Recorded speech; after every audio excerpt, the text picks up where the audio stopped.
5. Hi, Irene here.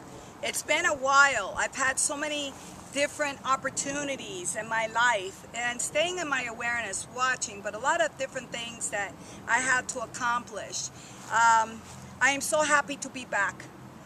Today, what I'd like to talk about is your subconscious mind, which is really your ego, and how important it is to reprogram it. Because the ego is the I. It's the one, like my name is Elizabeth, my spiritual name is Irene, and I separate the two because Elizabeth is my birth name, which is connected to my body, mind, in this three-dimensional world. Irene is who I am, the beautiful soul light that runs now the subconscious mind, the ego, if you want to call it that.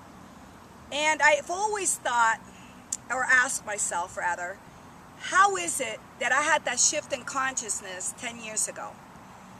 I was doing Reiki, I was running outside in nature, I was doing Qigong, Tai Chi, 100% raw. There was just meditating, praying, there was just so many different things that I was doing, and I wasn't quite sure what shifted me. But it's come to my knowledge now that what it was is that as I was running, I was affirming.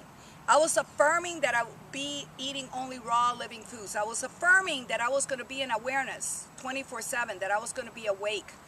And as I was doing those affirmations over and over and over again, what I was doing was programming the subconscious mind. And at one point, I shifted and woke up and remembered who I was.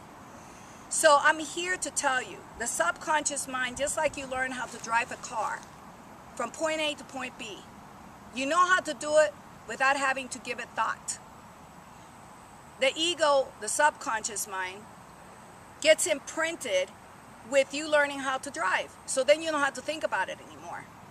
However, when we come here to a three-dimensional world, we get imprinted by our parents, by society, by teachers, by religion, so many different things.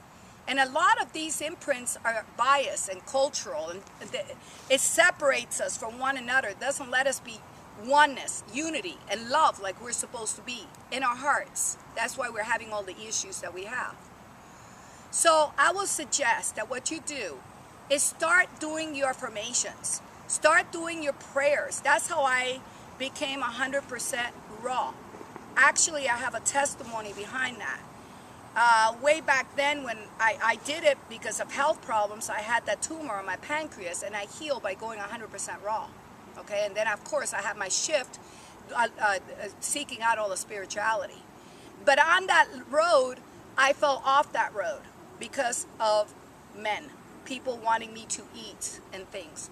And so I went back not to eating the meats because I already knew that in order to be able to hear, I could not eat another little soul animal. But I was doing the refined sugars, the wheats, and the dairies.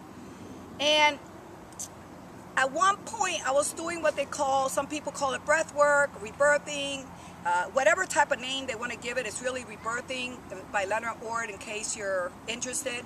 I heard the words, "I hate you, you must die." And it shocked me.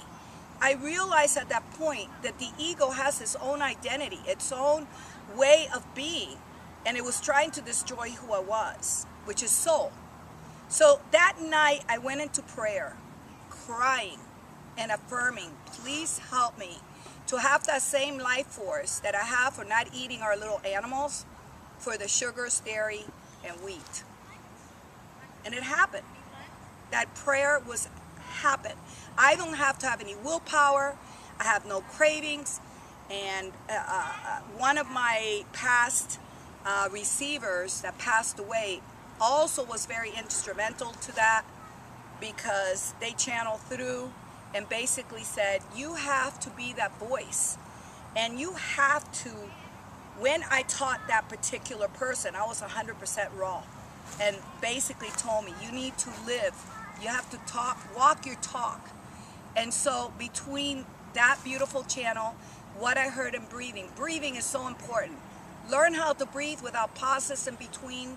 If you want to look him up, his name is Leonard Ord. Rebirthing is one of the best things that you could do for you. It's another tool for you to get into the present moment. And pray and affirm what you want into your life. for your health, for your youth, for staying in this body. We're supposed to stay in this body. We're taught to give it up, and we're taught death, you know, heaven after death. No, we're supposed to stay in these beautiful bodies, co-creating, being in joy, being in love. So I'm going to end with that word love, because that's the most important thing. Love brings you to being. So, excuse me, give yourself a beautiful hug.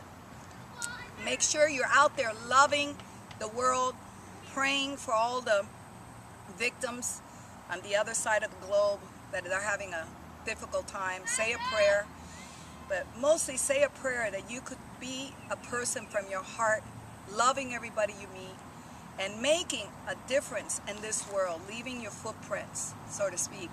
And I love all of you, and so it is, so be it. And remember, we share love and light.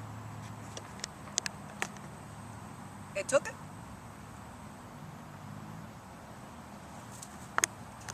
Still on.